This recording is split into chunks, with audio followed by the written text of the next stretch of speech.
அதாவது இப்போ வரைக்கும் நீங்க கிராமத்து கோயில்ல போய் பார்த்தா எந்த பிராமணர்ஸ் கிராமத்து கோயில்ல போய் பூஜை பண்ணிட்டு சார் இருக்கா? எல்லா கோயில்லையும் பண்ண சொல்லுங்க சார். எந்த கோயில்ல பண்ணணும்? பெரிய கோயில்ல பண்ண திருச்செந்தூர் சொல்லுங்க. போயிருக்கீங்கல்ல? திருச்செந்தூர் யார் பண்றா? ஐயர் தான் பண்றாங்க. அங்க போய் பாருங்க.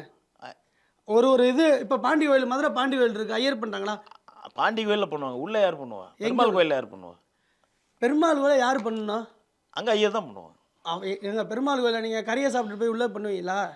சார் கறி எல்லாத்துக்கும் சாப்பிடாதவங்களும் பண்ணுவீங்க. எல்லாத்துக்கும் ஒரு அப்போ எத்தனை பேர் இருக்காங்க? நாயன்மார்கள்லாம் வந்து அந்த காலத்தில் வந்து பிராமணர்ஸ் வந்து மட்டும் கோயிலுக்குள்ளே போகணும்னு ஒரு 1000 வருஷத்துக்கு முன்னாடி பண்ணல. இப்போ எல்லா ஜாதிக்காரங்களும் பெருமாள் கோயிலில் பூஜை பண்ணலாம்னு சொல்லி அப்பயே அந்த பூஜைக்கு உண்டான வழிமுறைகள் பயிற்சி எல்லாம் கொடுத்துருக்காங்க. இப்போ நம்ம நம்ம இவர் சொன்ன மாதிரி எல்லாரும் எல்லா ஜாதி இப்போ எப்படி இவங்கெல்லாம் எப்படி சொல்கிறாங்க அப்படின்னா ஒரு குறிப்பிட்ட ஒரு கோயில் எடுத்துக்கிறது. ஏன் பிராமணர்ஸ் மட்டும் பண்றான்? எல்லாருமே பண்ண வேண்டியதானே? பெரிய கோயில் எல்லாத்துலயும் ஐயர் தான் சார் பண்றாங்க. நீங்க காமன் பர்சன் தானே, கரெக்டான பேசுறீங்க. ஒரு சர்ச்சில் ஒரு ஒரு ஃபாதர் ஆறதுக்கு உள்ள எவ்வளவு கம்யூனிட்டி இருக்கு தெரியுமா? அதெல்லாம் ஏன் பேச மாட்டேன் நீ?